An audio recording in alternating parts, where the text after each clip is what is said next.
Hello les amis, bonjour à toutes et bonjour à tous et bienvenue dans cette nouvelle capsule vidéo. Je viens de finir mon contrat d'aide sociale pour aider les gens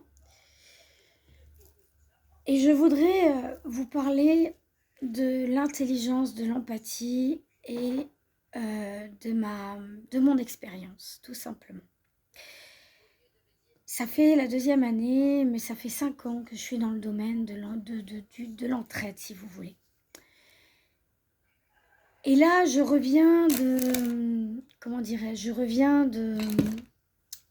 ce que je peux appeler rendre les clés, rendre les clés pour cette année. Et je constate ce manque d'empathie. Alors, tout le monde n'en est pas doté, bien évidemment.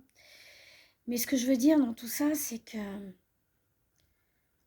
j'ai été touchée par une dame qui m'a dit sa vérité, sa vérité toute simple.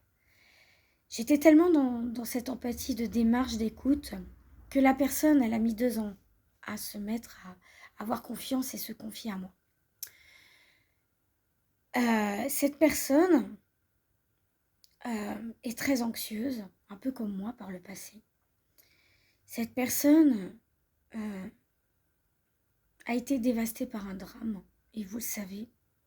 Il y a 5 ans, elle a perdu son mari. Et elle s'est confiée à moi, elle était à table, tranquillement. Et en fait, elle m'a dit, il faut que je te raconte quelque chose. Ma petite fille, il faut que je t'explique pourquoi je suis comme ça. Et elle me dit, dans ces mots, elle dit, il y a un moment, j'ai perdu mon mari du Covid, mais j'ai été très surprise. J'ai été très très surprise parce qu'on ne me l'avait pas dit. Donc son mari est parti à l'hôpital et il n'est jamais revenu. Donc face à tout ça, je crois qu'on est tous identiques, on a tous la même trame. On est dans un état de sidération, de peur.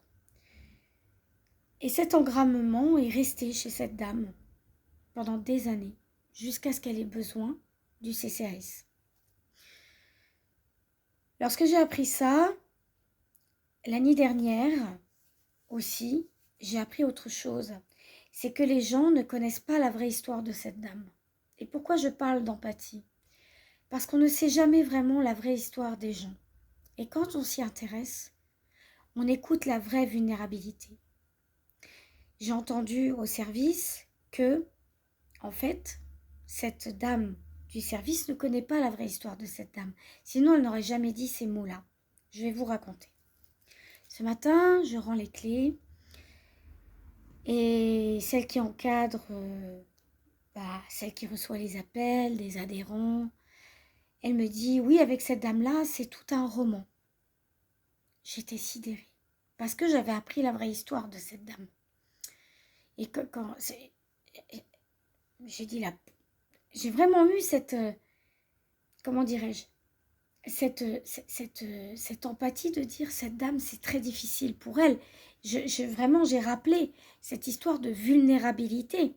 Vous voyez, une touche de rappel. La personne était complètement détachée de ses émotions, complètement déconnectée du cœur, et elle l'a dit, mais c'était vide de sens. Vide de sens. Quand je vous dis vide de sens, c'est... Oh, c'est de toute façon avec cette dame-là, c'est tout un roman. J'étais sidérée. Parce qu'il y aurait eu d'autres collègues, elles auraient... Je suis même pas sûre qu'elles soient au courant. Je sais pas. Alors, moi, j'ai rien dit, si vous voulez. Mais j'espère que cette dame-là, qui m'a dit ça, j'espère qu'elle va pas perdre un de ses enfants ou qu'elle va pas perdre un de ses amis et qu'elle sera pas surprise par un décès. Parce que là, on peut parler d'un engrammement d'abandon, c'est-à-dire d'une conséquence qui n'est pas maîtrisée émotionnellement. C'est comme un programme qui vient s'inscrire et qui laisse une conséquence. Voyez-vous ? Donc j'espère que cette dame-là, j'ai failli ouvrir ma bouche, mais je me suis dit, elle ne connaît pas l'histoire. Donc si je dis quelque chose, mon Dieu, si je dis quelque chose, elle va pas comprendre parce qu'elle sait pas. Elle ne comprend pas. Voyez-vous? Donc dans cet engrammement, c'est pour ça que je vous dis, tout le monde n'est pas doté de ça. Et c'est pour ça que je voulais mettre en avant cette espèce de choc que j'ai eu finalement. Parce que je peux parler de choc parce que les gens ne vivent pas la même expérience que nous parce qu'ils sont dans les bureaux. Ils ne le vivent pas, eux. Eux, ils vivent pas les peurs, les angoisses des gens. Et quand on est empathique, on se met dedans, on s'en détache aussi, parce que maintenant j'arrive à le faire.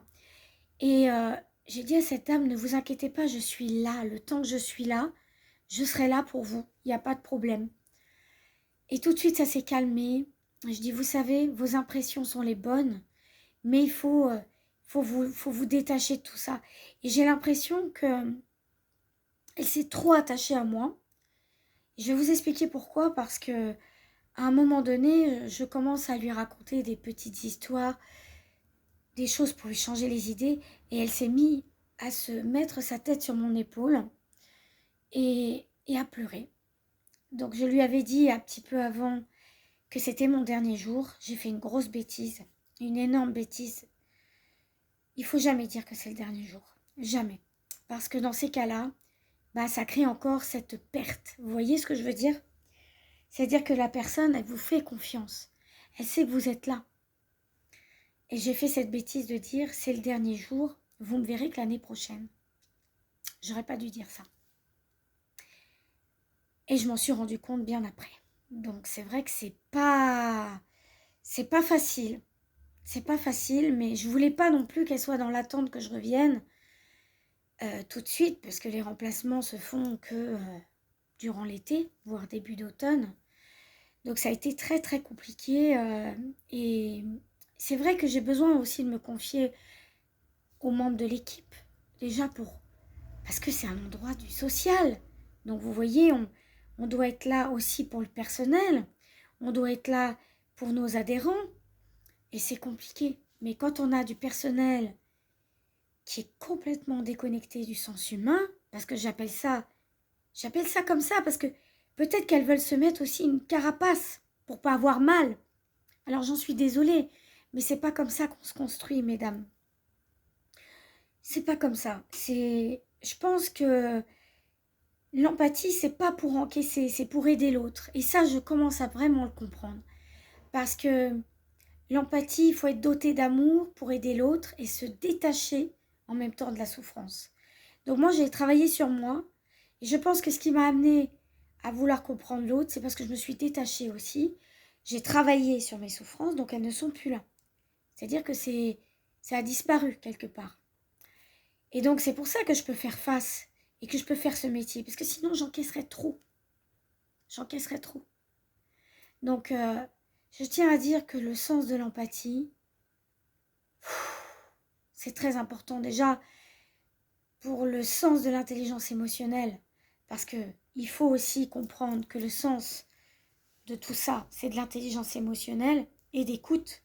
Et je pense que quand on est dans le social, dans ce domaine d'aide à domicile, il faut l'avoir à 100%. Autant qu'on va entendre des choses qui nous touchent, autant que parce qu'il y a quelqu'un qui va paniquer. Il faut l'avoir. Parce que ça va permettre de rassurer la personne. On est là pour ça.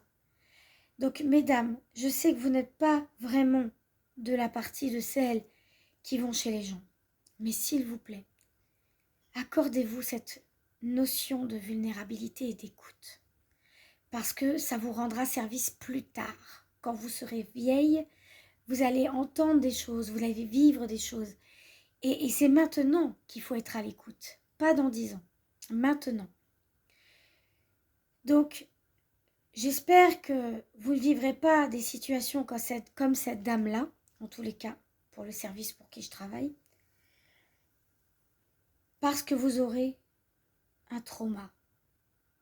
Et le fait de l'encaisser ne va pas vous aider, parce qu'il faut le travailler. Il faut sortir au maximum et être à l'écoute.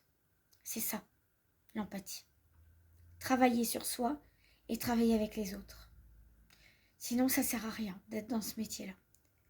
Donc c'est pour ça que je dis bien que l'intelligence émotionnelle est essentielle et que quand vous choisissez un métier, il faut le choisir avec votre cœur. Toujours.